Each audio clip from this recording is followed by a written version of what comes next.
Any plans for this evening? Perhaps a game night? Game over, man. It's game over. Shut up. Play the game. Play it from your heart. 26 years ago, we started playing a little game. Now, we're all gonna sit down. We're gonna finish it. And may the odds be ever in your favor. And here we go. Hello, happy New Year's. Happy 2026. Welcome to Dice Camera Action, a mashup podcast about board games and movies where cardboard meets a silver screen.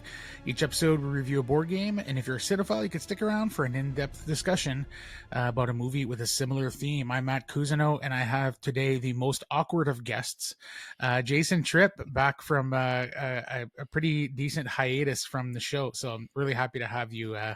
Jason, welcome.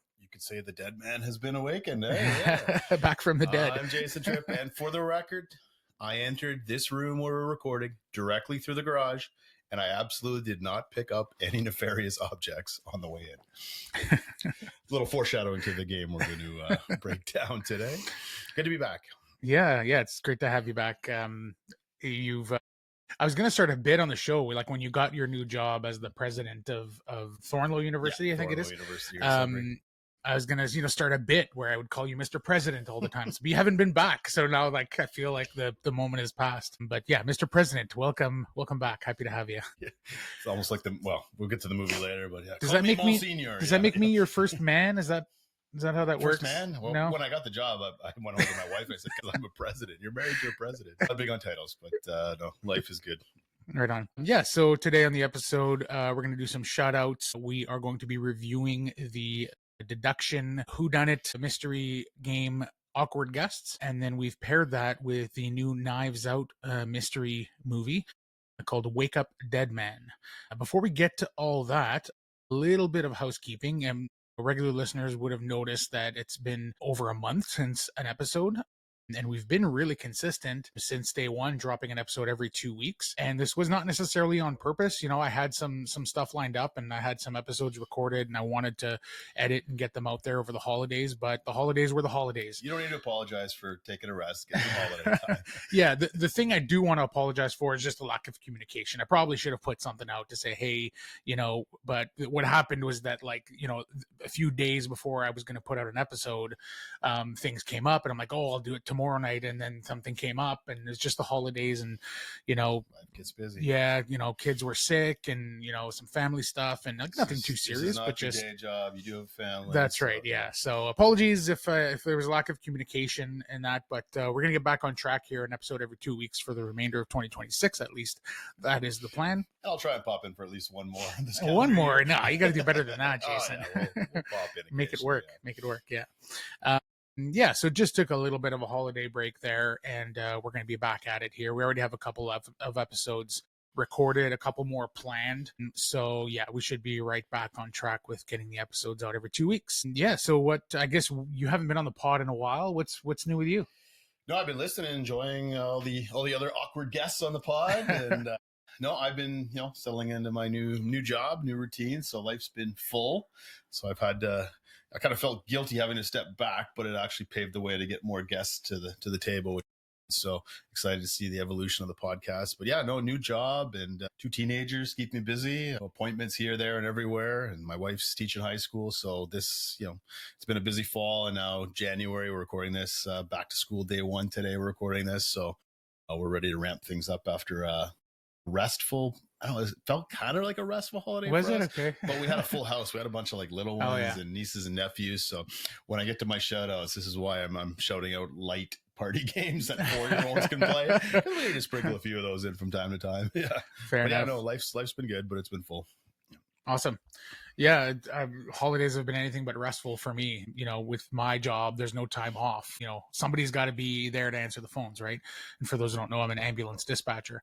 So somebody's got to be there to answer the phones and send the ambulances and deal with all that. So, tough to get time off, especially in the holidays and stuff like that. So I usually just we work around it. Family, you know, I ended up working night shift on Christmas Eve and then Christmas night, Christmas Day night. You're doing the presents before you go for your sleep. Right? That's exactly right. Yeah. So get home, you know, spend a couple hours opening gifts and then a short sleep and then got to go back into work. But my family's been really great to accommodate, and you know we did our Christmases on the 26th and the 27th with both sides of the family because I was working. So it's just great to have flexible families and stuff like that. So that's kind of one of the things I wanted to get to before we got into our regular stuff is just like, you know, the end of the year and a new year coming up, and it's often a time that you kind of reflect and think about the things that you're grateful for and the things that you want to do better, etc.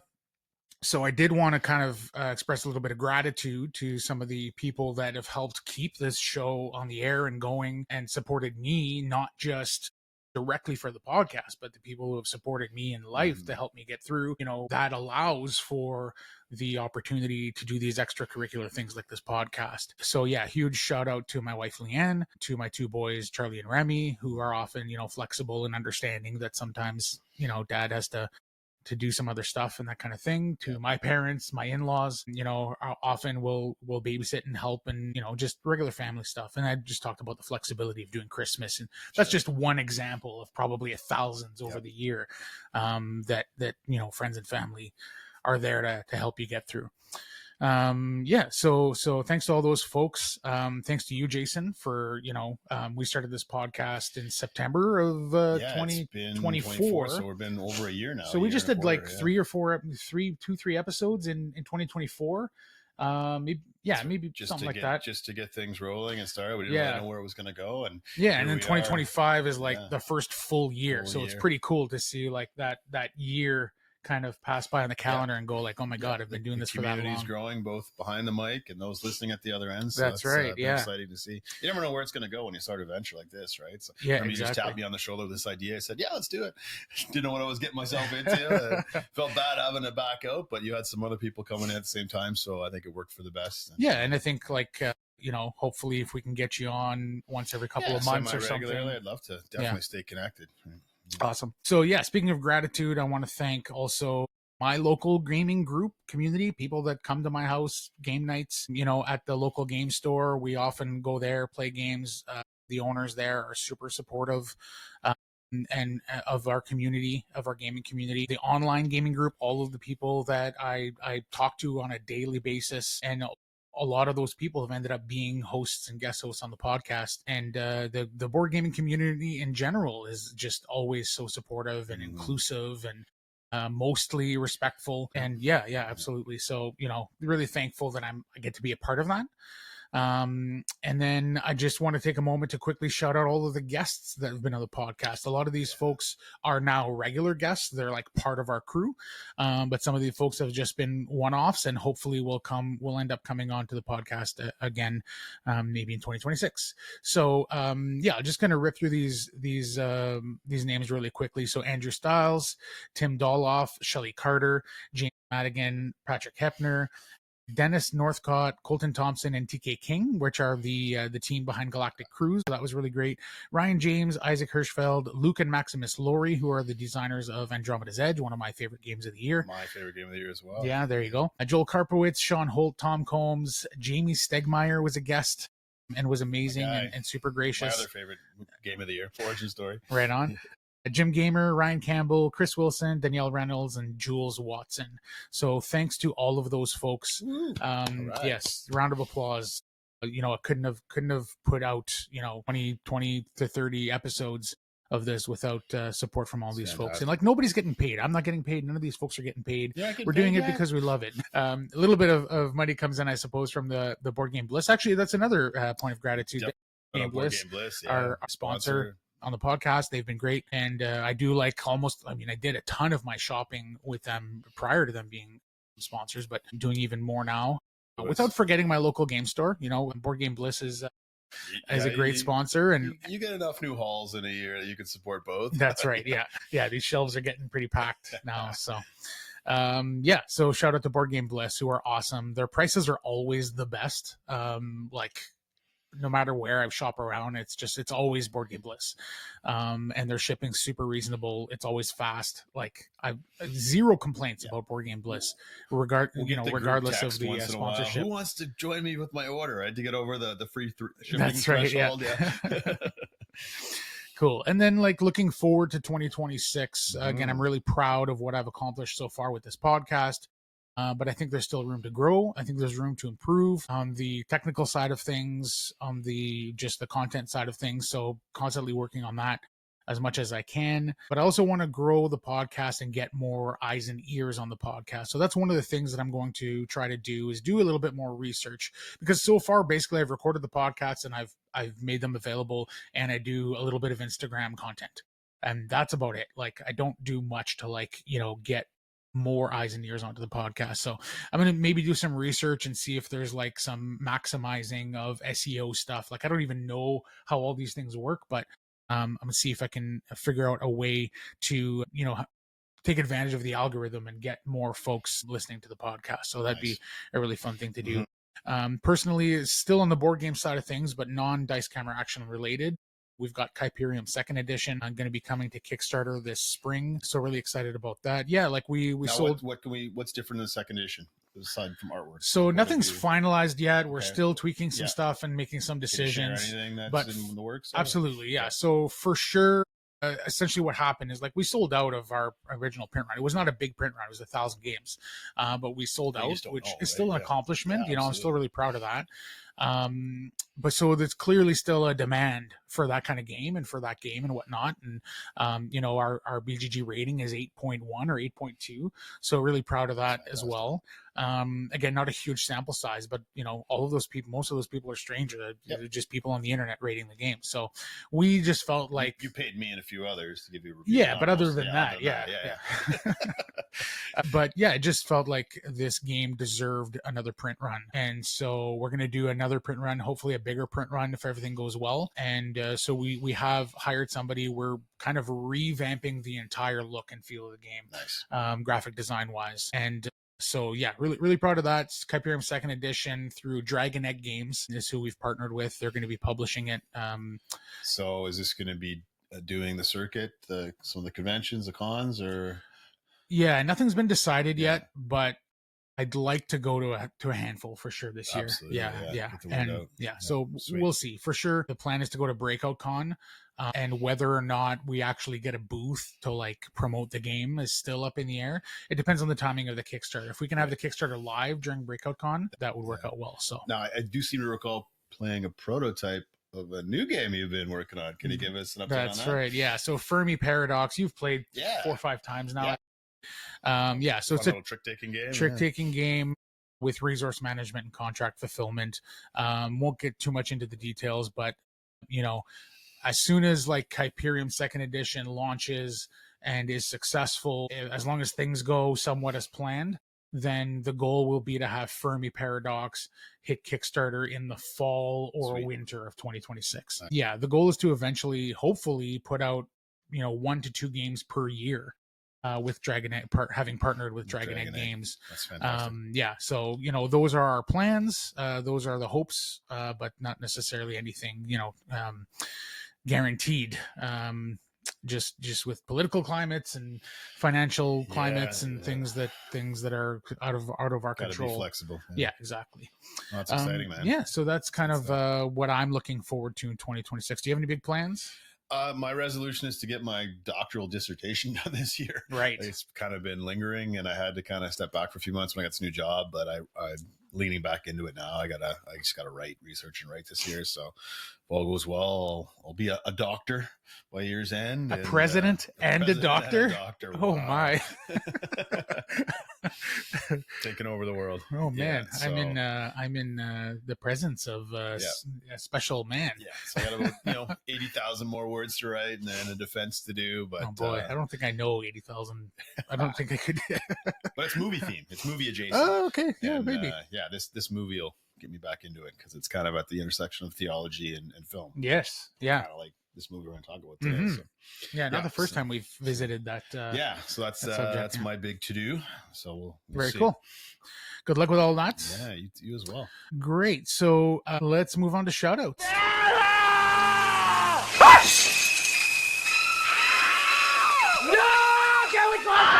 And stop shouting! I'm not deaf! So do you want to get us started, Jason? I've been rambling a little bit here, so maybe you can do Sure. some rambling.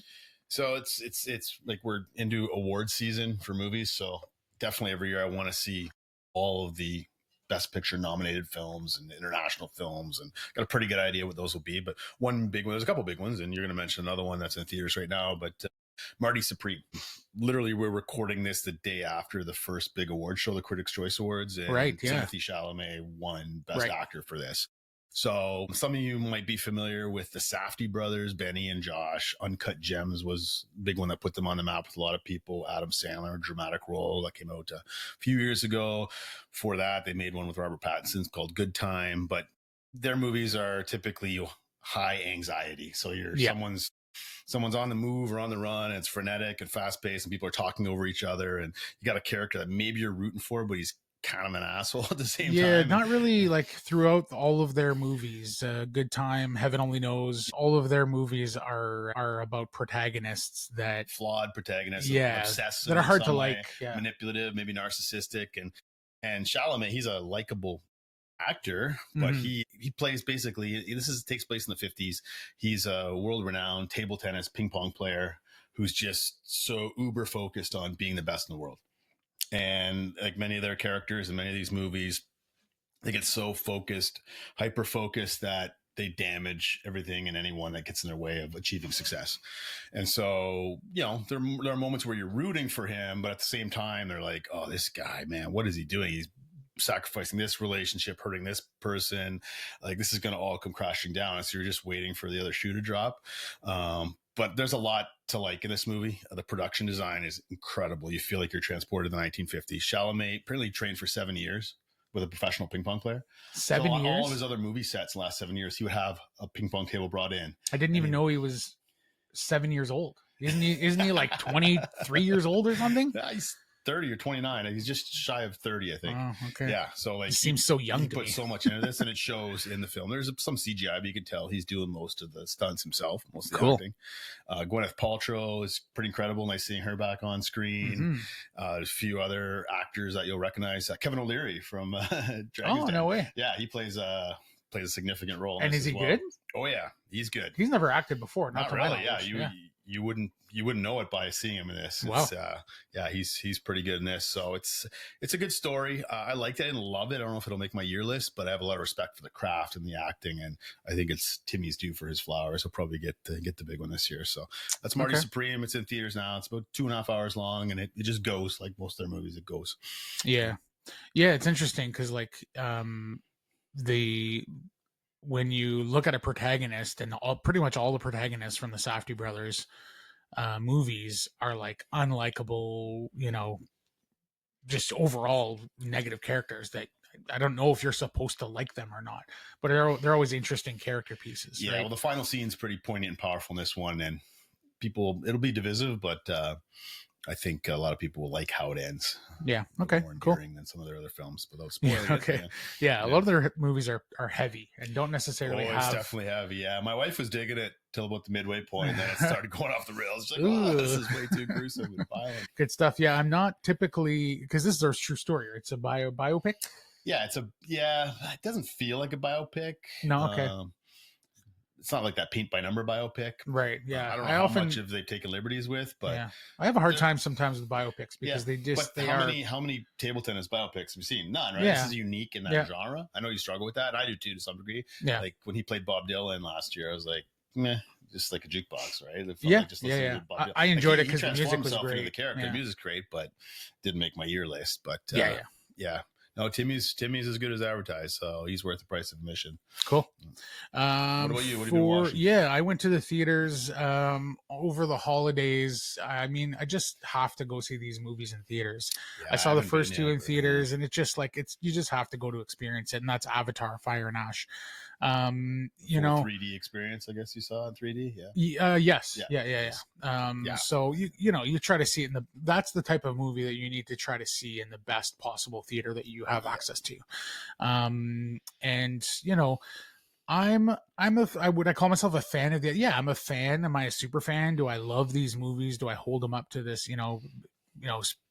They're just like often lauded as like these incredible films, and like they are Visually, for specific reasons, right? And I think like my review was something like, in my Letterboxd review, I just wrote something like, this is just another big dumb action movie, and if you go in with that kind of expectation, you'll be blown away by the visuals. You'll be blown away by the action sequences, because James Cameron can direct the heck out of an epic action sequence. Never bet against Big Jim. You cannot bet against him. And like it just looks incredible. Like there's 9-foot tall blue people running around with bows and arrows and guns, and you just fully believe it. You're just looking on the screen, you're Pretty like, yep, immersive, that's yeah. real. So it's like, for all of those reasons and the action sequences, and the big thing for me, and I think it stood out in this movie more than any of the other Avatars, was the technology within the movie.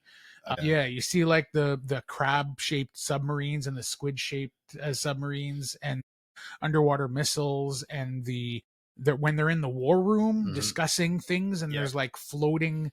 You saw it? I didn't see it, but okay, so there's like these floating 3D maps where they're like, and they're literally just walk through them, and it's like they don't call any attention to it. It's just is right in there. the scene, Yeah, that's and cool. it's just Those so details, cool. yeah. So it's just all these little details of technology and the imagination and execution to make those things look real and feel believable is just like off the charts. So story wise, like honestly, you come out of this and I was thinking like, you're no further ahead in the story. Like we introduced a new villain, and then the villain's awesome though. She's incredible. Una Chaplin. Yeah, and she's great. Cool. I hear she's pretty amazing. Yeah. Disappears in the third act. Interesting. She ends up being the big general bad guy. I forget, Quarrick. She ends up being his +1 as Jeff Kanata, I think, kind of said it that way in the film cast, which is one of my favorite podcasts. Yeah. So, but yeah, that's what he says. Like she just becomes his +1, and she just follows him around, and she's there, but she's not leading the villainy and the bad guy stuff, which I feel like she should have or could have. Yeah, on what I'm hearing about her. So I know she's meant to be back if they do the fourth. I know you originally want to do 5. It's like anything; it's dependent on the economy. Yeah, but it's looking good financially. Already. They're there, so it's like we're going to see a fourth one for sure. He has said his next one will be not an Avatar movie, and like, good on him. Make as many of these as you want, but man, get back to some other stuff too, right? Yeah, mix it up a bit. Yeah. So he's doing Ghost. But these of movies Hiroshima takes Ghost of Hiroshima, which is basically Hiroshima. It's basically the flip side of Oppenheimer from a Japanese perspective. Oh, cool. Yeah, that could be neat. That should be interesting. Nice. Yeah. I mean, you know what to expect from James Cameron at this point. But cool. Yeah. So Fire and Ash, it was really good. I gave it 3.5 stars. It's like the story is like whatever. It doesn't really matter. The performances are just okay. Nobody blew me away. The characters are just okay. There's a lot more focus on the spider character, the human character, which I don't even like that character. I don't like the performance. But the stuff that is great in Avatar is so good, and the action stuff is so great. It just kind of effects again. Yeah, it just kind of like pushes all that stuff aside and says it doesn't matter. Yeah. Just enjoy the spectacle and have a good time. Yeah. We're so busy over the holidays. We didn't have like 4 hours to invest in this as a family. Yeah, it's 3 hours and 20 minutes. By the time you go there and get back, it's over 4 hours. But yeah, we want to do it as a family. So cool. Yeah. Okay, let's pivot to shout outs for games. Like I kind of mentioned, we had a full house over the holidays. One point we had 3 of my nieces and nephews under the age of 5. So we weren't exactly playing heavyweight games much. So I thought I'd just keep it light. Shout out a couple lightweight ones. I like to sprinkle in some party games, some light ones to mix in with game from our local Chapters bookstore, equivalent of your Barnes and Noble for American listeners. And this little game called How Do You Doodle? I don't know if you've ever heard of it. No, I haven't. I like that title. It's kind of telestration style. But I was blown away and surprised. Played this with my nieces and nephews, a little older. I had my older nieces that were like 10, 11 years old. And basically what it is everybody gets a little doodle pad with 9 sort of quadrants on it, pencils. And then at the middle of the table, you flip up a card and there's 3 words on the card. So we had one card, the 3 words, and the 3 words that are very closely related or hard to differentiate. So we had one card. It was fun. It was boogers, snot, and phlegm. Okay. So 1, 2, 3, and everybody picks a token that says you need to draw boogers or snot or phlegm, and you got to do it in 30 seconds. So all people around the table, it plays up to like 9 or 10 people. Everybody's writing in their quadrant in 30 seconds. And then everybody goes around the table with their tokens and tries to correctly guess. That's snot. That's boogers. That's phlegm. So it could be like weird, and everybody odd, and everybody knows the words. Everybody knows the words. Okay. So you have to be careful. For example, awkward guess. I think one card we had was weird, odd, and awkward. Well, how do you draw weird, odd, or awkward? What is the difference? How do you differentiate, right? So you really got to kind of think. Yeah, so it's kind of a neat little twist on some of these drawing games, and we had a blast. Of course, everybody's walking around the table almost like an art gallery trying to, no, that's phlegm. No, that's booger. No, that's not. And it just leads to some laughter and a good time. So how do you doodle? Like, it was $20. Like, money well spent. I gave it to my nieces. They're going to play it with their friends and have a blast. So played that a couple times. And then another one that's getting a lot of mileage. It's just another simple game called Priorities. Very simple concept, almost like an old game I grew up playing called Personal Preferences. It's an old classic that was big in my family growing up. So basically you flip over a card 5 cards, and it's got 5 words or things. It could be like, donuts. I had one, mankinis, the other day. Donuts, mankinis, money, awkward silence, just random stuff. And then you have to rank those based on your priorities 1 through 5. And your teammates have to try and peg you exactly, right? It's one of those figure it out. Knowing your partner or teammate. Yeah. And then let's say you get 3 out of 5. Well, you would get those 3 cards, and the other team would get the 2 cards you didn't get right. Okay. Then on the flip side of the cards are letters that spell priorities. So you could get a P or an R or an I.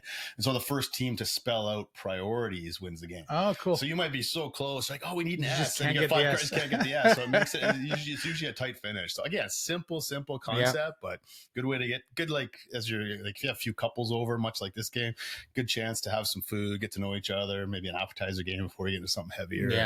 And my kids my daughter in particular, who doesn't like games more than half hour long, she loves it. So yeah. So How You Do Doodle and Priorities, couple simple lightweight party games that we're enjoying.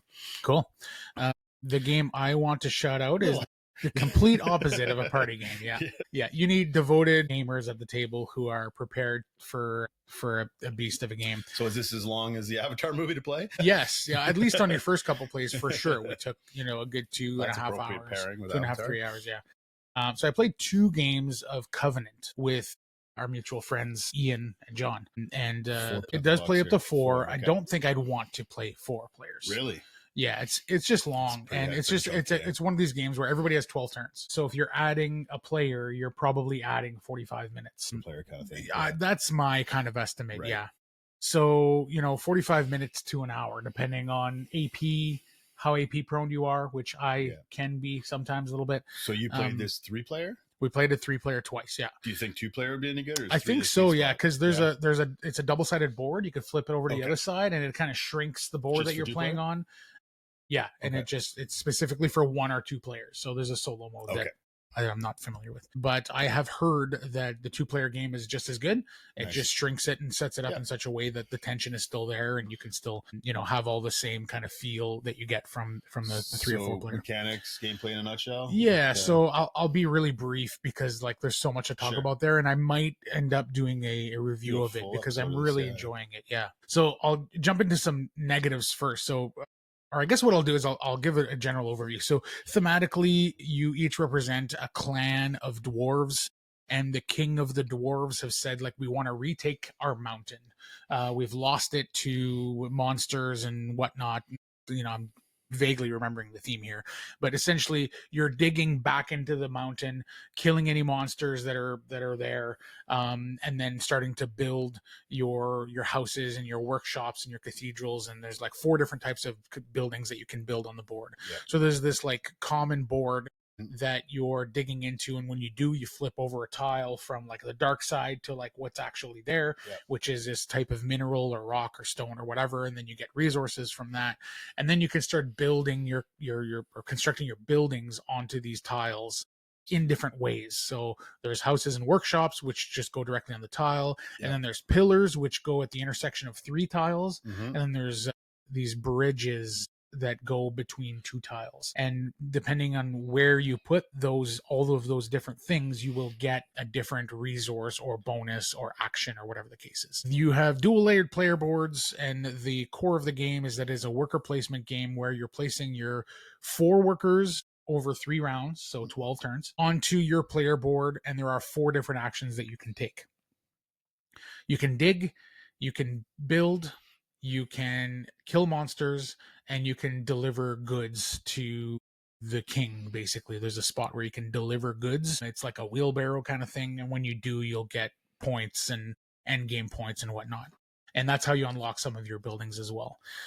But essentially you have 4 actions on your player board, so it is worker placement, but it's sort of a little bit more of an action selection because you can't block other people, though you do block yourself though, because like you can't go where you've already put a worker, but you can go and get more action tiles.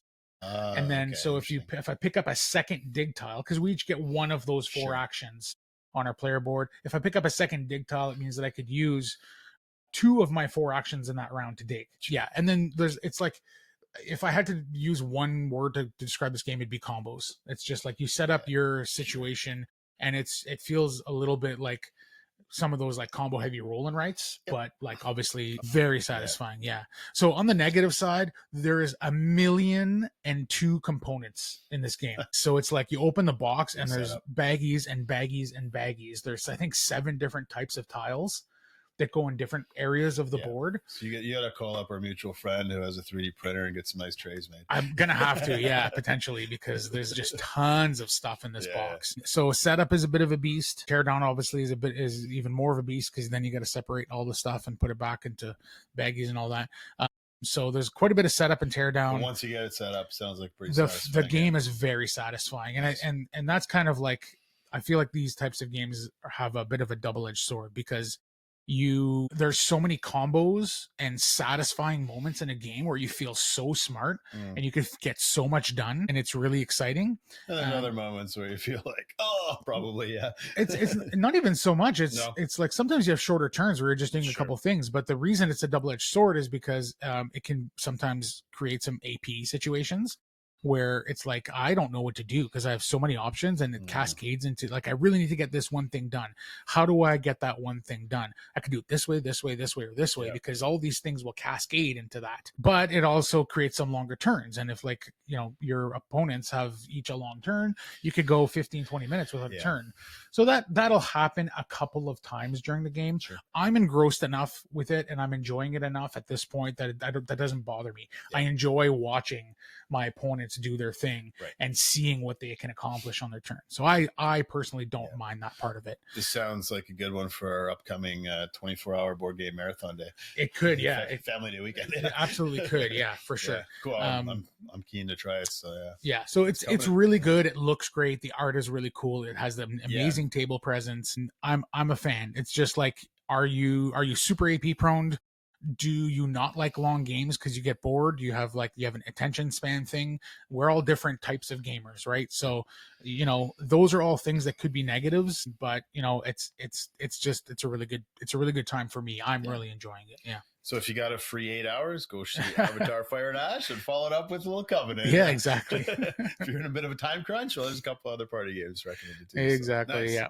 Cool. I want to take a quick moment to shout out our sponsor, BoardGameBliss.com, which is honestly where I've been buying games for years. This isn't some random ad read. They're literally the only people I reached out to because I already love what they do, and I was relieved when they said yes so I could be fully genuine when endorsing them. They've got a huge inventory of games and are always super competitive price-wise, which is important to me. At Board Game Bliss, we believe in the magic of play. Board games spark joy, forge connections, and create unbelievable moments. We source exceptional titles from around the globe, so your table always has something exciting to offer. Whether you're just starting out or you're a seasoned pro, there's always a new favorite waiting to be found. Go to BoardGameBliss.com and find out why they're my personal favorite place to buy board games.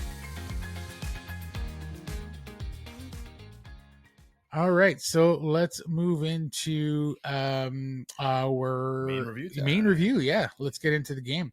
So the game is Awkward Guests, published in 2016, designed by Ron Gonzalo Garcia, art by Laura Medina Solera. All of these people have three names in here. Art by Laura Medina Solera and also Samuel Gonzalo Garcia. Plays 1 to 8 players in 45 to 75 minutes. BGG weight of 2.3. 75 minutes, unless you're dumb or play it wrong out of the box like we did. Yeah, exactly. And it has a BGG rating of 7.5. I actually reached out to the world's greatest detective, Benoit Blanc. Come on. Yeah, I wanted to get his thoughts on Awkward Guests because he's a world-renowned detective. He's the world's best detective. And so I wanted to get his thoughts. So he wrote me a letter. Oh, amazing. So actually, I'm going to have you read it. You want me to read it? Yeah. I'll see if I can do my Benoit Blanc imitation here. Dear Matt and Jason, you asked for my thoughts on Awkward Guests, and I will answer you honestly, though it wounds my pride to do so. At first glance, this game presents itself as an impossibly complex mystery. Cards everywhere, alibis stacked atop motives, information traded like polite lies at a dinner party. It looks elegant, layered, a perfectly constructed donut of deduction. But as the game unfolds, one begins to sense it, the truth sitting plainly at the center. All the cleverness, the misdirection, the furious note-taking exists only to distract from a solution that is infuriatingly simple. There is a hole at the heart of the mystery, and once it is seen, everything collapses inward.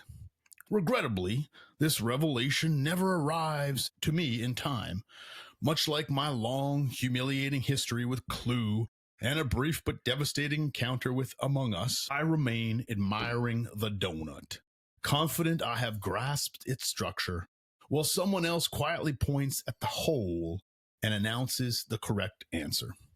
The game does not defeat me through complexity. It defeats me through clarity. A masterfully designed whodunit and a personal indictment. Respectfully, and with great irritation, Benoit Blanc. Wow, you got to frame that and put it out on the wall. That's pretty special. So thank you, Benoit Blanc, for writing into the podcast. I really appreciate it. We've had some pretty big guests on the show, you know, Jamie Stegmaier and now Benoit Blanc, Daniel Craig himself. Yeah, so Awkward Guests. Right off the top, we have to obviously tell the folks, like, I planned on playing this a couple of times, but, you know, as I said earlier, the holidays are very busy and difficult to kind of manage. This was on your shelf of shame for a while, right? A long time, yeah, because I love the theme. I love this theme, and I'm not huge on deduction games. I do enjoy them, but I'm not a big deduction game person. Yeah, but I love this theme, and I love the idea of like a murder mystery, and I love the Knives Out movies. I'm a huge Rian Johnson fan. And when this movie was coming out, I thought that's just a perfect pairing for this game. So I don't think these are necessarily our favorite movies or games we've done on the podcast, but it might be one of the most perfectly paired pairings, right? Yeah, absolutely. Yeah. We had a couple that were just like chef's kiss, but this one's just like right there with them. Yeah. Awkward Guests is it's a whodunit murder mystery game where everyone sits down at a table and so sorry, I guess I should get to the caveat that I was starting with before I get into so what I was saying is that we've only played this once. So this is more of a first impression. We played this together with our wives and another couple. That's right. We made it a full, we had some snacks and drinks. And it was a good time. Evening experience. And this was, so it plays up to 8. We played with 6. I'd have to play with different player counts, but I'm guessing 6. I wouldn't want less. I wouldn't maybe want 7 or 8, a little too much. 5 or 6 is probably the sweet spot. Yeah, maybe. Yeah. We've played this once. So just caveat there, this is a first impressions review. And neither of us won.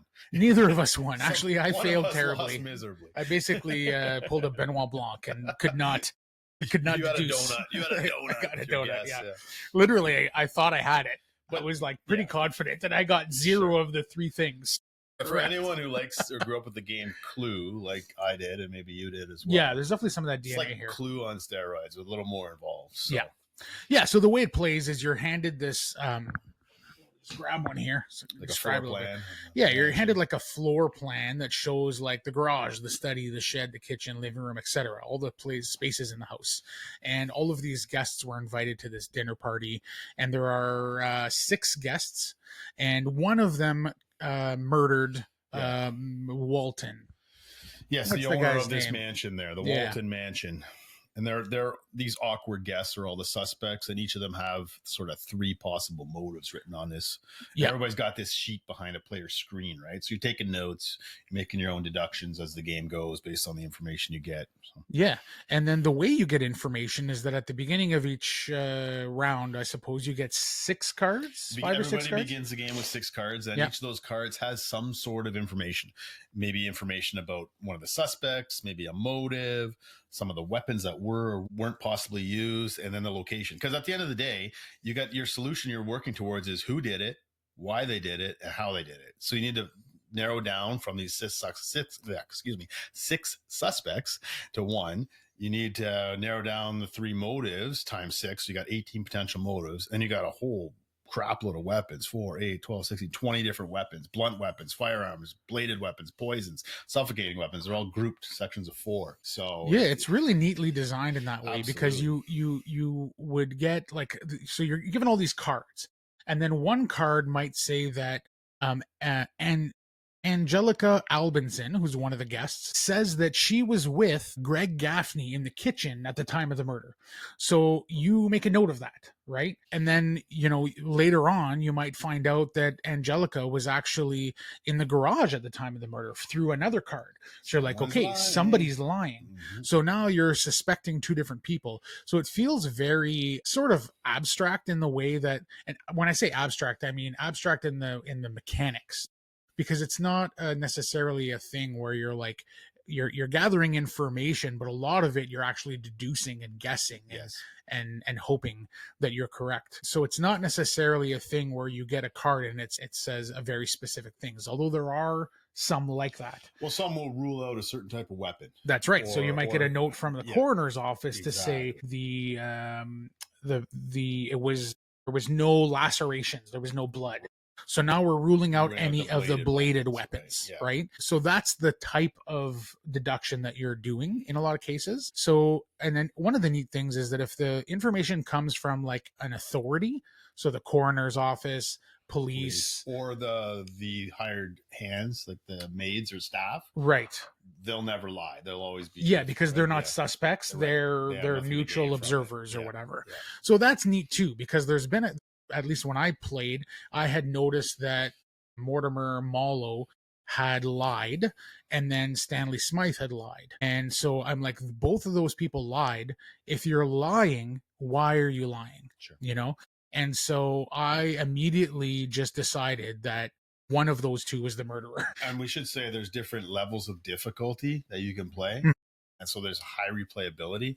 And at the lower levels where we started, there's no accomplice. But in That's the right. higher levels, there could be an accomplice. So in that case, maybe they're both lying because they were actually working together. That's right. right. But Yeah. We ruled out an accomplice right away. Yeah. because And it's entirely we're just possible that amateur detectives, yeah. it's entirely possible that I misread or misunderstood the clues. That could be possible because when you made your accusations, I think you were 0 for 3. I was 0 for 3. Yeah, I had and that's the cool part of the game. So we should say too, you got these 6 cards, and each of them have information, but these cards are numbered 1 through 3. So if it's a number 3, that's very some good piece. higher value information. Number 1, it gives you a little something to go on, but the higher the number, the deeper the information, or that's going to be helpful. And how the game works is how there's player interaction is each person will be the active player, and they'll ask for, I think it's 2, right? 2. You have to pick either a location or a suspect or two suspects or two locations. Yeah. So I might just call out, you mentioned him, Mortimer Mallow. So I might call up Mortimer Mallow and I'm looking at my floor plan and living room. And then everybody in their hand, should they choose to, if they have any cards related to the individual or the location that you shouted out, they can offer that information to you. So you won't know what the information is, but you'll see Matt's got a card value 1 and a card value 3. That could be a lot of information. And if I choose to receive that, then I have to, out of my hand, give back the same value. 4 points worth of information. It could be 4 1s. It could be a 3 and a 1. And so there's this interesting push and pull in the game. Like, I got this 3. I don't know if I want to share this information with anybody. But if I don't share any of my cards, I'm not going to get much information back. So it's like, what information do I want to share? And when throughout the course of the game do I want to share it? Because it ramps up to, there's this tension of, oh, I know the person and I know the place, but I don't know the weapon. Where's everybody else at? Do I want to share this? This might be the missing piece of information other people need. So it's that interesting push and pull. So that's the mechanic. And then round and around the table you go. So everybody shares. So once we go around the table fully, everybody grabs cards out of the middle and resets their hand up to 6. So that's right. Where new information gets infused in the game.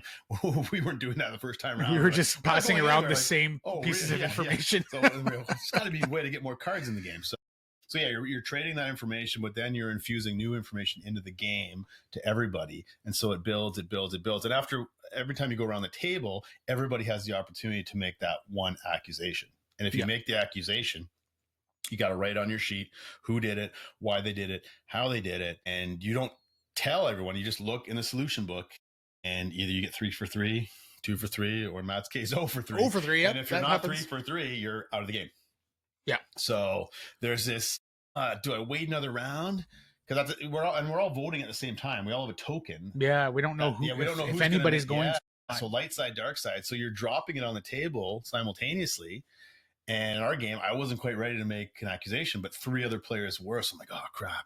And if one of them gets it, it's game over. And then you didn't get it, but our mutual friend Natalie, she got it, and my wife only got 2 out of 3. So I didn't even have a chance to make an accusation because I wasn't quite there. So it's to the point where you're like, do I want to make an accusation? Maybe I'm 90% sure I got to go for it, or do I wait in the hopes that no one else will get another round? So there's some interesting dynamics and timing at play in the game, which adds to the experience. Yeah, super funny because I was like, I know who it is and I know where, and I'm 50-50 on the murder weapon, so I got a good chance here. And then I look and I'm 0 for 3. But despite that, like, I had a really good time. And this game is a little bit weird because it's, as I said, like, when I use the word abstract, I don't know if that's the right word, but if I suppose, because you're just getting information and you have to figure out what to do with it, right?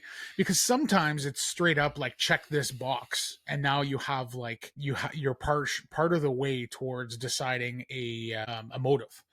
Right. But other times it's like, it says something like Greg Gaffney was never in the bedroom, or nobody went from the bedroom to the study, or whatever it was. So then you cross that off on your map as like a path, and you're like, okay, nobody's gone that way. And we should say on the sheet, there are actual listed weapons in each room. So if he didn't pass through the bedroom, well, he definitely didn't use the pillow, the revolver, the letter opener, because that's what's in the bedroom, right? Yeah. So you gotta follow the breadcrumbs. Yeah. Yeah. So it's very much feels like I could easily see somebody feeling a little aimless and feeling with like they don't really have direction or how to proceed. And they're just kind of like punching underwater and like rooting around in the dark, not really sure what you're looking for. And my wife specifically said that she felt like that for most of the game and didn't really feel like she was ready just to make an accusation, just to peace out. Yeah. So I think this is a type of game that is specifically for a type of person that doesn't mind that. And I think it will reward replayability just because you didn't have the best first experience. I think this is when you got to give a few plays to kind of get into the right rhythm and resonate with it. Yes. It's a strange game that I feel like you have to like line up with it somehow. You have to like get your head in the right zone to align with what this game wants. Right. In order for it to be successful on the table. And to have the right people around the table, right? To make it a more valuable experience. For sure. Yeah. So like, I don't think I'll ever convince my wife to play this again. But like, I will say, like, for the first, third of the game, let's say, I felt that way. I felt pretty aimless, not really understanding what I was supposed to be doing with this information, or how to like note some of the stuff.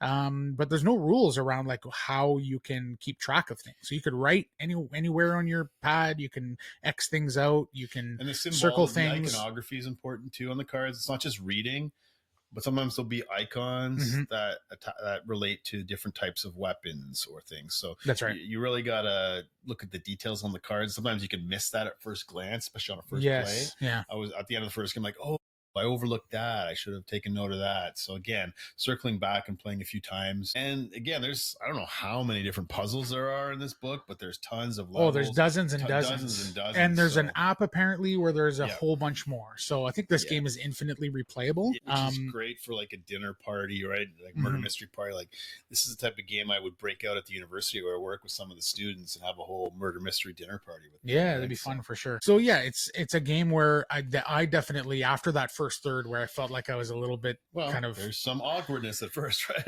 Definitely. But then in the second and, towards the end, even though I was wrong, I definitely felt the theme. Sure. I was like, oh, okay, so it couldn't be this person because of XYZ. They never went through this location, and we know it's not that type of weapon. So I'm like, my head's going in circles trying to like piece things together, and it feels like you feel that theme come through. It felt like Clue with more permutations, a little more depth to it. It's very thematic. Yeah, so I personally had a really good time, and I was like ready and willing to play a second time immediately. But we ended up pivoting to a different. Yeah, so this game could easily land poorly, depending on the people in the group. Yeah, we need to say that. So that's something that I think is important. But I think it's worth, if you really like this theme and you like deduction, I think it's worth muddling through a game or two and figuring out the pace and the tone and how this game works in order to kind of get to because I feel like my second or third game, I would get to a point where I'm like, okay, now I really know what I'm doing, and I can actually get to the deducing and like the putting things together rather than figuring out how this game pieces together. Because it does feel a little awkward that you have to figure out. Yeah, we should say for some, they won't have to muddle very long at all. Like, you're not a big social deduction guy to begin with, right? So if people are into this style of game, they'll pick this up no problem. Yeah, probably. Right? Yeah. Not like us, where we have to. Yeah, it's funny because when I picked up this game on the secondary market, I remember having a few conversations with friends, and Steve Ungaro specifically, I remember him saying like, it's a really great game with the right group. Yeah, if you don't have the right group, it can really basically fail. Any social deduction game. Yeah, and I mean, especially one like this with so many layers and nuance to it.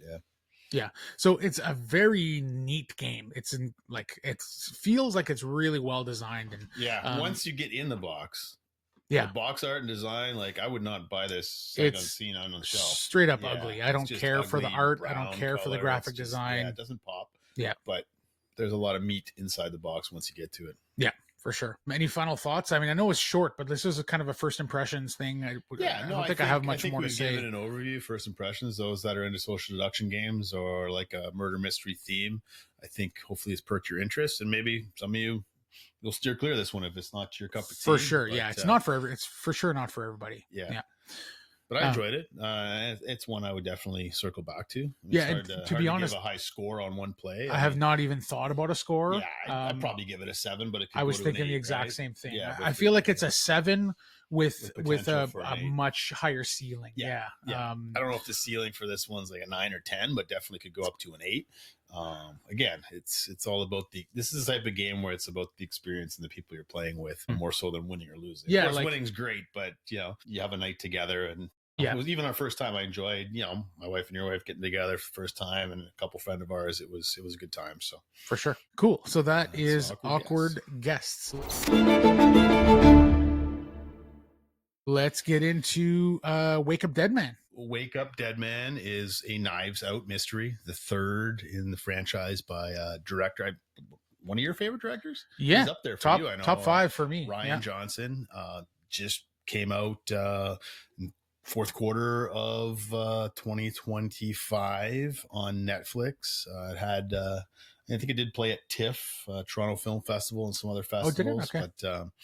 But so Daniel Craig, I would say Daniel Craig stars, but unlike the previous two, I think Josh O'Connor really stars. He's kind of the heart of this movie. So Yes. Daniel Craig, Josh O'Connor, I mean, ensemble cast like the others. Crazy. Glenn Close, Josh Brolin, Mila Kunis, Jeremy Renner, Kerry Washington, Andrew Scott, Kaylee Spaney, Daryl McCormick, with a very short but fun appearance from Jeffrey Wright. I wanted more Jeffrey Wright in this Yes, movie. I love Jeffrey Wright. Anytime that guy shows up, I'm he's kind of there at the beginning and the end. But yeah, loaded stack cast like all these films. You could tell like people in the industry just are lined up to be in one of these movies with Rian Johnson, which kudos to him.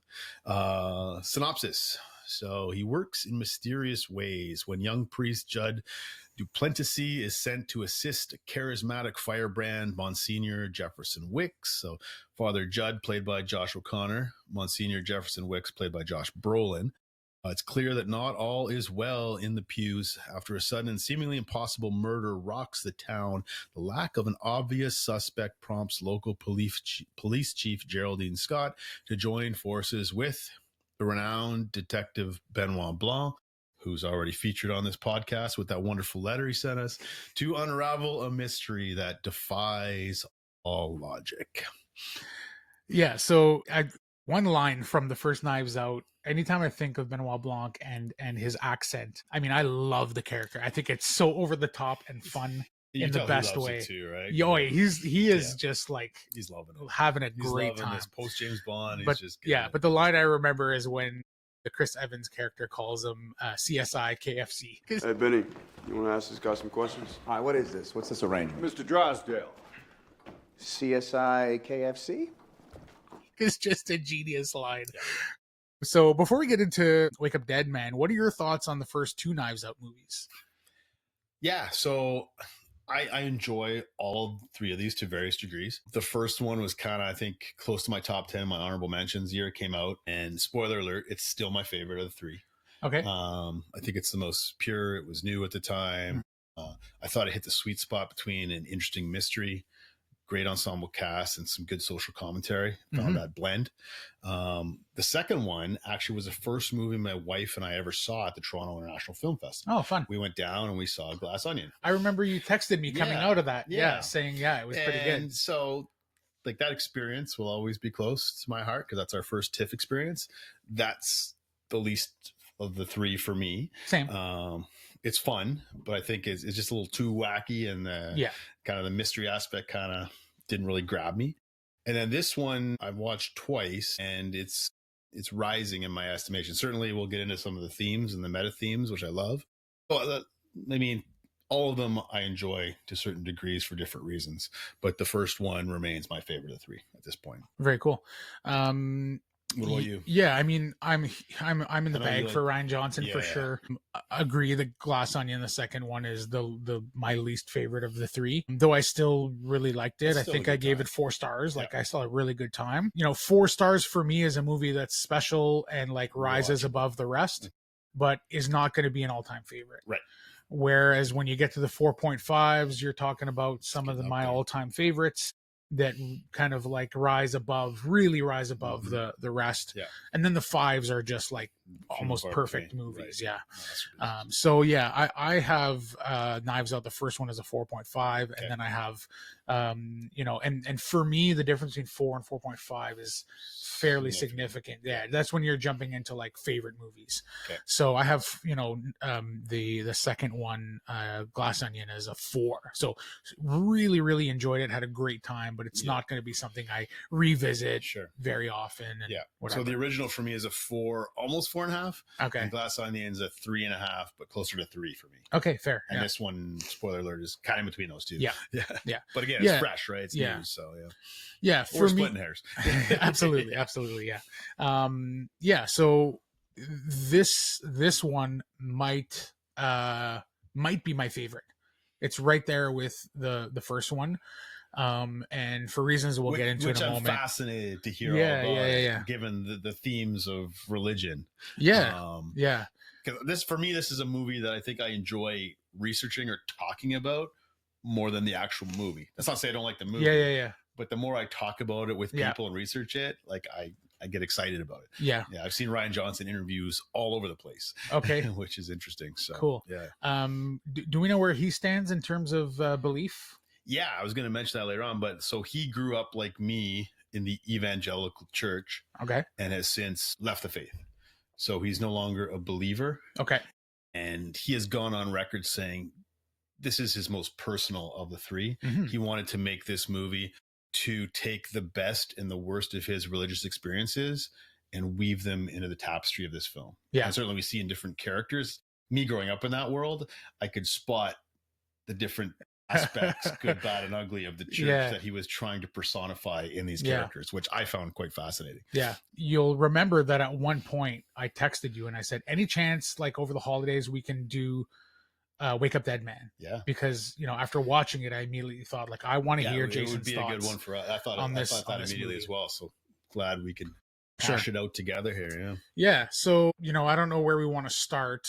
You know, I think the mystery itself takes a back seat. Agreed. Personally, I think. Yeah. I think for me, like another friend of mine, we're texting about this and he's like, the theological religious exploration was amazing. Yes. The mystery aspect, hit and miss at times. Yeah. And I agree. And that's why it's I think it still works, but I think it just falls into the shadow of the themes. But when you recognize this is kind of a personal passion project, we've talked about that with other films, right? Mm-hmm. When someone's doing the personal sometimes it gets a little bloated, but they pour so much of their lived experience into it that I'll give them a pass. Say, just, hey, this is your personal project. Go with it. Run with it. May not be perfect. I don't think this is a perfect movie, but it's maybe the most interesting of the three to discuss. That's why we're here today. So I agree. Yeah. So I do think that the mystery itself works. It's fine, but it really falls into the shadow of some of the characters and some of the big moments that revolve around faith and revolve around belief. And more than anything, I don't think this movie is necessarily about faith and belief. For me, I think the movie is about how faith and belief in the church can help people through tough times. Yep. And can inform how you live and can impact people, believers and non-believers, in a positive way, potentially. Because it hits that sweet spot. Because I've seen a lot of people in my world that are believers loved it.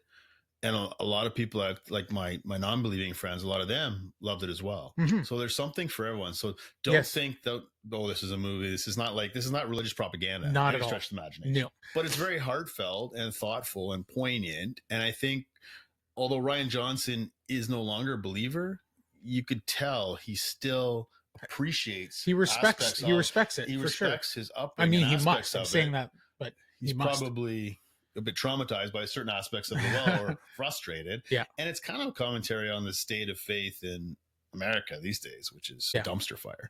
Right? Yeah. In particular, those that voted in the sitting president a second time. Yeah. We won't go there. But Well, I do want to go there a little bit. We can go there because Rian Johnson wants to go there in all these films. They all have social commentary. For sure. Like the first one is about classism, and then the second one's about more, I guess, consumerism and fame and wealth disparity. And then this one obviously is the good, the bad, and the ugly of religion and how it can heal or harm. I thought he directly had, Donald Trump commentary in here specifically. And the reason Trump follower, mega. Yeah. And for me, the kind of big, and I'll just say straight up right from the front, like the spoilers, because this is it's a murder mystery.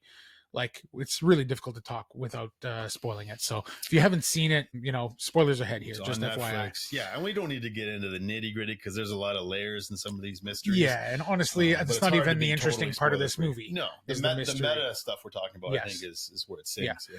So, but the Jefferson Wicks, Monsignor Jefferson Wicks, who is like the head of the church, played by Josh Brolin, excellent performance. I felt like it was a big time Donald Trump analog. And the reason I say that is for a couple of reasons. Not necessarily his performance, his look. There's nothing about him specifically. His motives and his persona. Basically. Yeah, there's a little bit there. Yeah. But for me, it was mostly about his followers and and then he stands on this massive podium in the church, which I think is hilarious. It's like the front of a boat, but it has a huge eagle on the front. I don't know if you noticed that. Yeah. So obviously that's, I think, is pointing towards that as well. But the big piece of the film that for me screamed MAGA was the fact that Wix is clearly this, like, you know, narcissist kind of, like, egotistical, out for himself, and using fear. Using fear, and he's driving all of the non-conforming folks out of his church by targeting them when they come in, and like his goal is to like make a speech that'll make those people leave. And then so we see an LGBTQ couple get upset and leave. We see a person wearing a mask, I think an Asian person wearing a mask and getting up and leave. Single mom. So it's just like these, anyway. So but for me, it's the fact that his flock, as they keep calling them, the 5 or 6 people that follow him, are devout to the point where they don't even care what he does. Because at one point they kind of out Wix for like a major sin, a major thing that he did. And one by one, they say, you know what? God works in mysterious, I'm paraphrasing, but God works in mysterious ways. Almost, and you're a warrior, and I'm behind you no matter what, you know? Because they value being part of that community in spite of the flaws and faults of their leader, right? Yes. And there's some sort of identity and power as an extension of his power that they feel they're tapping into, right? So it definitely there. It's interesting you saw Trump. I certainly did too, but I also saw some of the worst of my experiences in church community. And I'm still a believer. My beliefs have sort of shifted radically, but I'm still a believer. But I've seen, maybe not quite that caricatured as Wix, but I've seen personas, individuals, charismatic leaders that have just through power, control, manipulation done the same, right? So we see that in the church world, we see that in the political world. I think Ryan Johnson, he's really wanting to deconstruct and interrogate this sort of fusion of politics and faith in America right now, this Christian nationalism idea that we can just make America great again, make it a Christian nation by power, by force, which was ironically not at all what Jesus was about, right? And can we just talk about the first scene in this movie? I think the first scene really sets the table, and it's one of my favorite scenes. So right at the beginning, we see the very first scene, we see a fire, and Benoit Blanc is stoking the fire, and he's reading a letter, which is basically from Josh O'Connor, Father Judd's perspective, basically retelling or the story leading up to why we need you to help, why we need your help. So where do I begin? And he begins, and then we just see him like clocking this guy with a right. He's clocking one of his fellow deacons, a lesser position in the church. And then then all of a sudden we see him in a basketball court.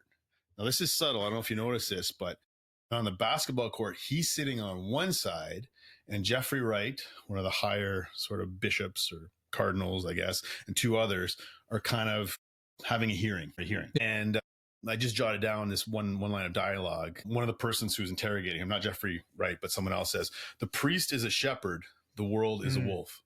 And Father Judd, Josh O'Connor's character, responds, says, "No, I don't believe that, respectfully.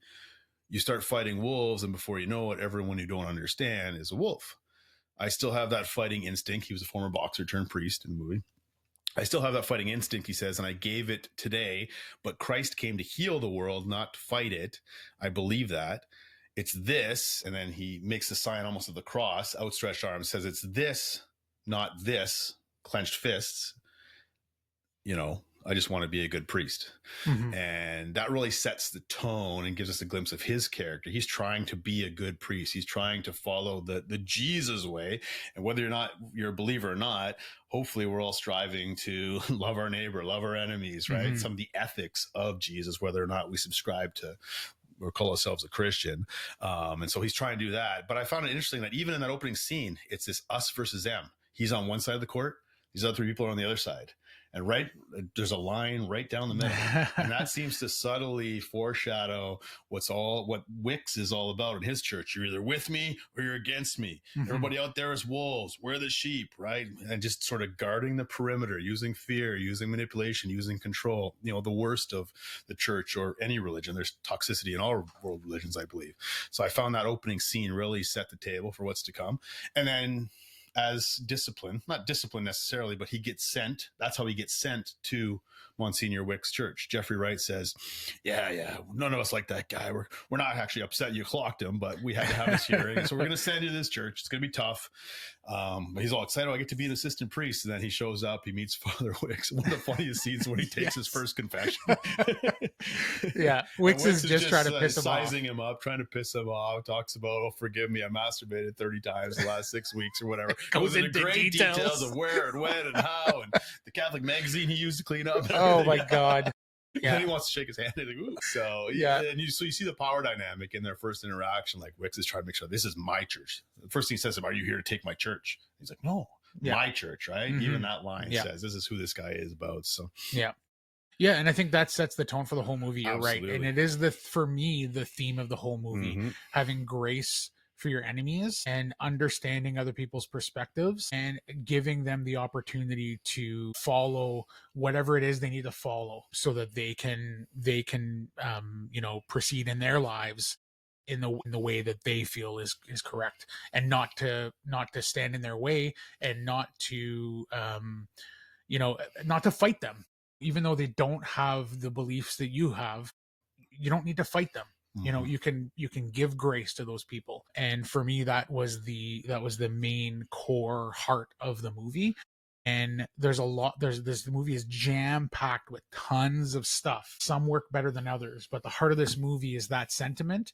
And I think that he absolutely nails it. And that's why I think that despite the movie being maybe a little bit messy with all of the stuff that he tries to stuff in there, I think that it transcends any of its issues and kind of rises to the top. Much like the game we talked about, I think this will reward rewatchability. My second watch was like pulling out some subtle things. Yeah. Now, again, for those of you like me who maybe grew up in a religious environment, good, bad, or ugly, there's a lot of allegories, religious vocabulary in here, some of which might go over people's heads.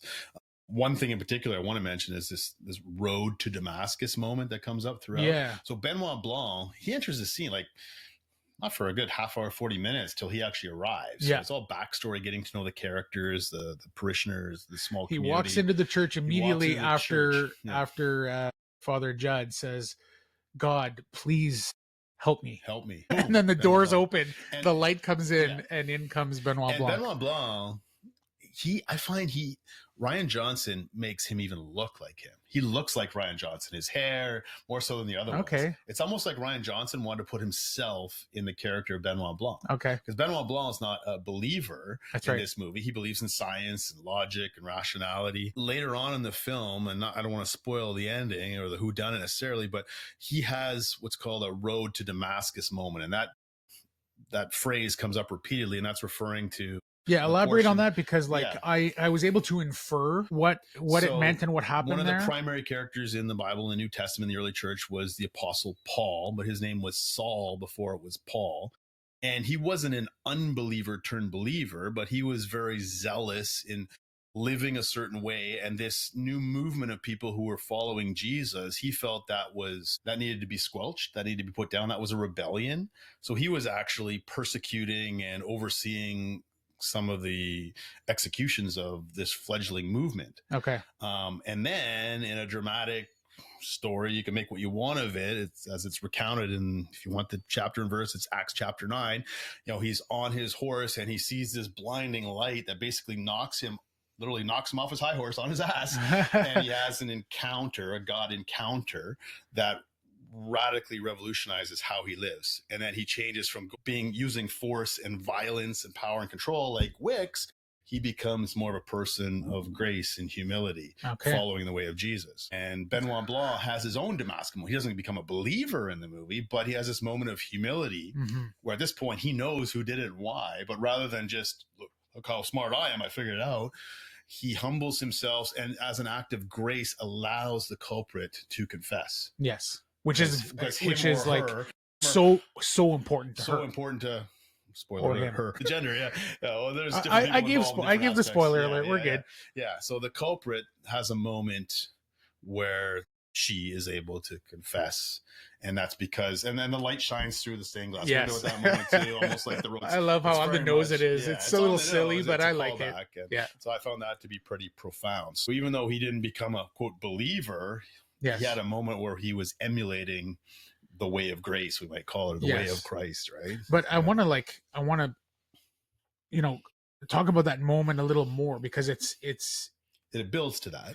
It builds Certainly. to that. Yeah. And like throughout the movie, at least once or twice, it is talked about how much Benoit Blanc does this for the moment where he gets to the accusing parlor, as they call it, and has his big moment and a big monologue, and he's able to lay out all of the steps and all of the things that's happened, as we saw in the first two movies. He relishes that moment. That's everything he lives for. But he It's the shows some reason restraint and that he humility. does what he does. And then he gets to that moment and then realizes, has a road to Damascus moment. The light shines on him, as you said, and he realizes this woman being able to confess and reestablish her faith before her death is for her. way Even though he doesn't more describe important. Daniel's beliefs, he realizes the importance of that for her in that moment. Yes. In spite of what So she's done. I thought that was a beautiful moment Absolutely. and beautifully executed. And then, so like, I think that's the main theme of the movie. And, you know, speaking of callbacks, we're going back and forth a little bit. Another similar moment, and I think there were a few moments in the movie where Blanc got to see Judd provide that same type of action for others. The phone scene? The phone scene knocked me on my ass. I loved it so much. So Blanc and Judd, Father Judd, are like at the crux of they're like trying to figure digging it out. through stuff. They're like going through theories. You're in the thick of the mystery and the fact finding and the clues, and they have to call a construction company to find out who placed an order for such and such a thing. And he calls there and he introduces himself as Father Judd. And says to this woman, I need this information. I need it fast. Are you able to call him at home? Are you able to? And clearly he's in this very important, like very time sensitive situation. And he's like expressing it to her over and over again, how important it is that that gets done quickly. And then she says, Father Judd, can I talk to you for real for a second here? Can you pray for me? And then so he immediately, you see the look on his face change, and that moment affected me big time. And I thought, that is beautiful. Despite not being a believer, he's still providing a service. Took the time to build that authentic relationship with her in the midst of everything else. That maybe was more important. It wasn't too important in that moment to spend an authentic, vulnerable moment listening to her needs and to address those. And that affected me as someone who was a clergy person for many years. You know, in my best moments, I took time for that. In my worst moments, sometimes you get so busy, even in church world, you get so busy that you miss the actual needs right in front of you. And that was a powerful reminder of what it's all about, right? It's about authentic flesh and blood relationships. And that was a moment where I'm like, man, I love Josh O'Connor. That performance of him just switching from being like, I need to solve this mystery. It's the most important thing in the world because it's going to figure out who did this and it's going to get me off the hook and whatever. And he just throws all of that out the window and spends what seems like hours, you know, an hour, I don't know, but like the sun goes down because you kind of get a moment where the time passes there, and he spends like completely puts aside everything that he thinks is important in that moment to give this woman some grace. And so I think Ryan Johnson didn't really even know Josh O'Connor, and Daniel Craig actually put him on to Josh O'Connor. Oh yeah, basically I'm sure that this might be a good and he cooks perfect. The two things on my notes: what I liked about this movie, the exploration and critique of American faith, and Josh O'Connor, who's quickly becoming my new favorite actor. Yeah, I'm right there with you. Like he's incredible. Like you could play a scuzzy douchebag like you did in like Challengers, one of my favorite movies of last year, to a priest full of grace and humility. Fantastic! And we get to see him in a Spielberg movie starring this year coming up. Like, oh man, I am all in on Josh O'Connor. Absolutely, huge fan. I am buying as much Josh O'Connor stock as possible and not selling it anytime soon. Could I just shout out one more thing, please? So something I was thinking about as I was reflecting on this movie is something that I was sort of embedding in my faith community. This idea of what's called, I'm going to geek out for a second here, centered set thinking versus bounded set thinking. A bounded set is defined by a hard in and out boundary, right? Focusing on adherence to specific rules or beliefs, membership. That's sort of Wick's thinking. That's his world in which he lives, right? Well, a centered set is defined by the central point. So in Judge's world, Jesus or Christ, the way of Christ being the center, it's not about patrolling the perimeter, identifying who's in, who's out, but it's focusing on the direction people are moving towards or away from. So that allows for more diversity in community, but emphasizing movement towards the center or a certain way of living. And so I think Judd personifies this center set living, whereas Wicks personifies the bounded set thinking. And so, spoiler alert, at the end of the movie, Judd becomes the priest, the head priest at the church, which at the beginning, which is it's called the Church of Perpetual Fortitude. At the end of the movie, it's renamed to the Church of Perpetual Grace. No way. I didn't even notice that. Yeah. So that's such a nice touch. The sign is changed. So this idea of fortitude, right? Yeah. Strength, control, who's in, who's out, to the centered set, like Grace, all are welcome here. Come as you are.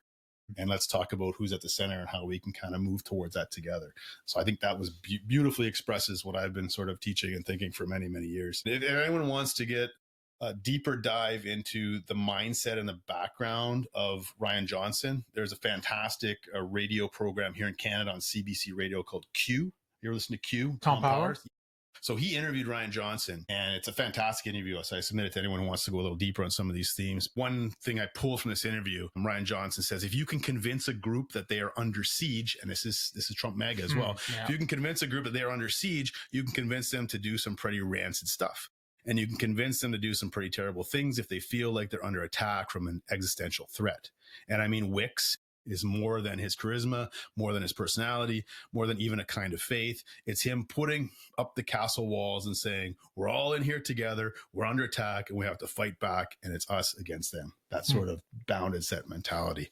That's part of the interview with Tom Powers. And he talks a lot about his backstory and his reasons for wanting to make this film. It's a fascinating interview, so I just wanted to throw out a little nugget from that interview. Yeah, very cool. Yeah. Yeah, one of my notes was this movie is subtly low-key hilarious. It is. Like I found and I especially noticed this when I'm watching a movie on my own in the presence of others. So last night, over the last couple of my shifts at work, on my break, I would put in my earbud and watch the movie. Sure. And there were a few people around me, and I'm like giggling and like, what are you laughing at? Yeah, exactly. And I didn't kind of realize it on my first watch. Because I suppose you're not as self-aware as you are in a situation where you're watching something on your own with earbuds on in the presence of others. Like every time I giggled or laughed, I thought, oh, these people like probably wondering what the heck I'm watching. And there's like so many moments where I just like I'm giggling. There was a really fun Star Wars reference where they just straight up uses a line from Star Wars. I think it's a Palpatine line. Yeah, which is and funny. then he's like, "Is that from Star Wars?" Yeah, he's like, "Yeah, just like Disney." There's a Star Wars joke. There's a Netflix joke. Yes, a really funny Netflix joke. There's going to be dumb versions of us on Netflix after this or something like that. Yeah, some really good stuff and like moments where they don't even have to be funny, like the scene where at the end where the Martha is kind of explaining her whole thing. So that's Glenn Close's character. Yes, who's also incredible in this, as she usually is recounting what happened at Dr. Nat's house, where she killed him by poisoning him, and he goes up the stairs and falls and whatever. Yeah. And then there's a moment where you see how she got him to the base, and it's just a wide shot of the stairs. Yeah. And then Dr. Nat, a body, which clearly a dummy or something, you see him like she just shoves him down the stairs. And that is the story the crime scene will tell the world, but vengeance is mine.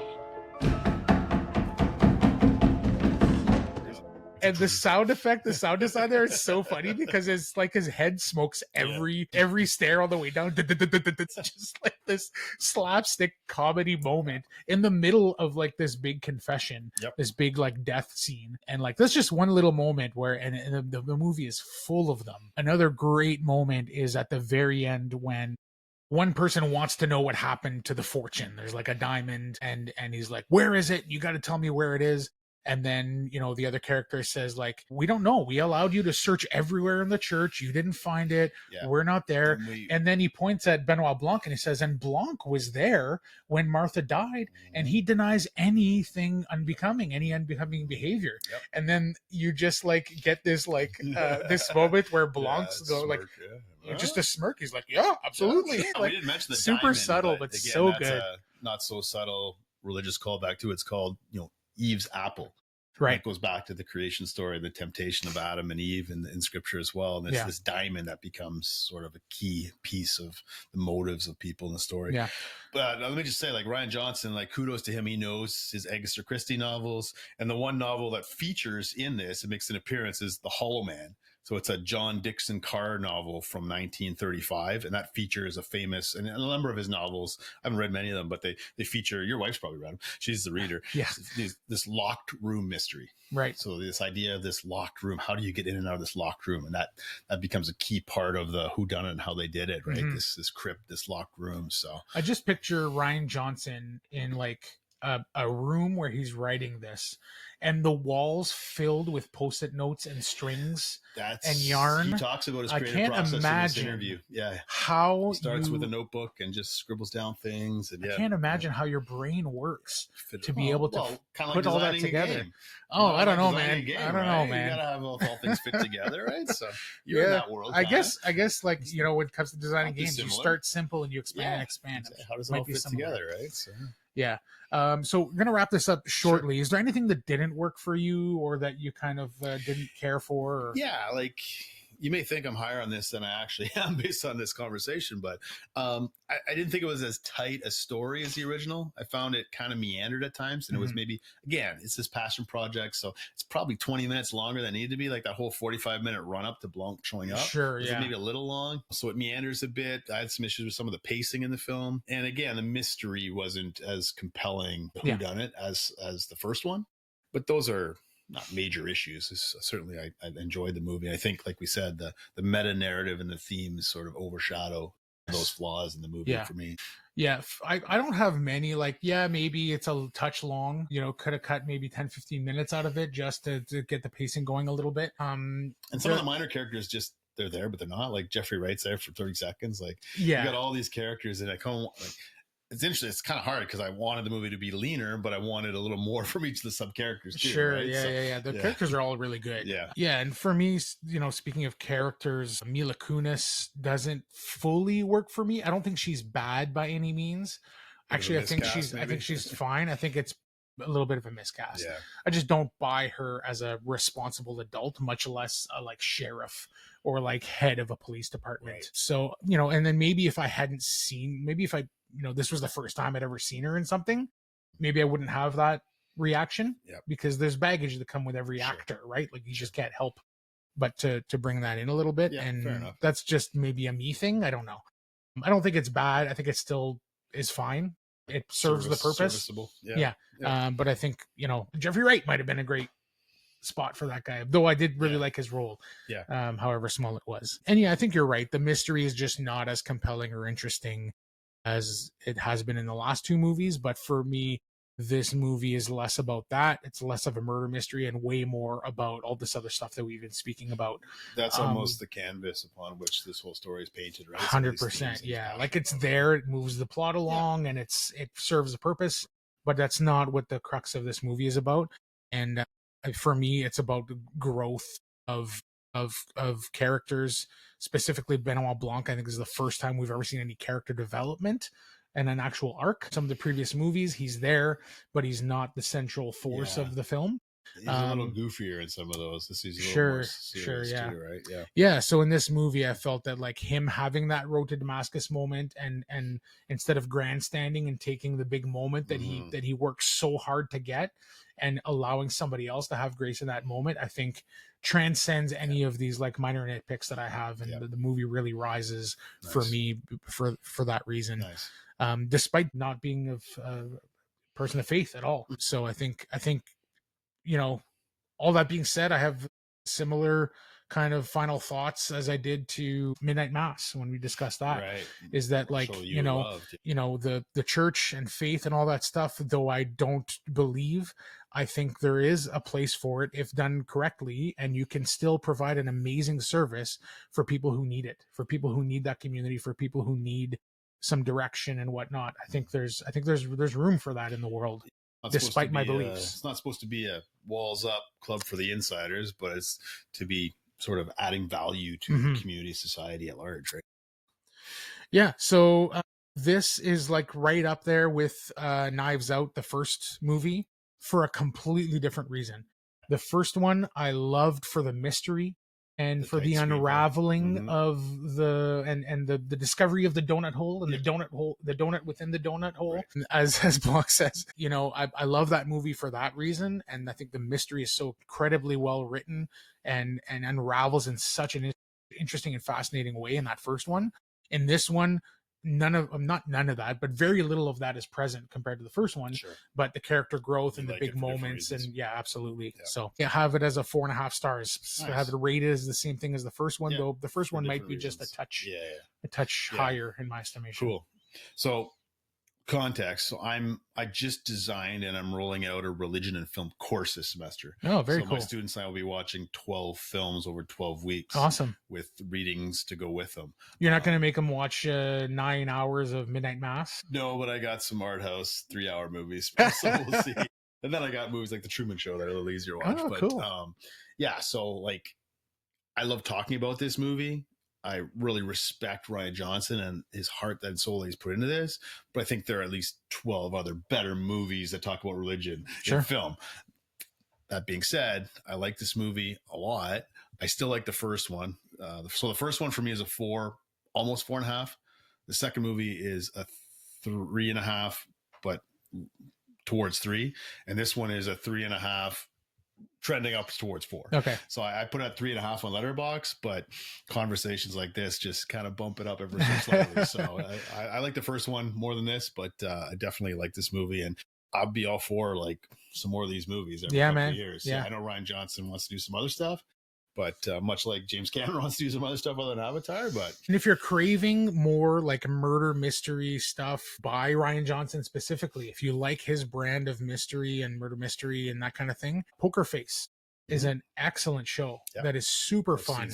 It's a lot more it's a show. It's a lot more episodic in that like every episode has a mystery and there's a through line story as well. It's weaved through it. But the main character played by, I'm blanking on her name now. Most annoying voice, redhead. Yeah, find it for me while I'm a fan actually of hers, but and she's really good in this. But Poker Face is basically about a character who Natasha Lyonne, of course. So she is the central character and sort of plays the detective role, though she's not a detective specifically. And the reason she does that is she has this weird, unexplained kind of superpower where she always knows if somebody's lying. Right.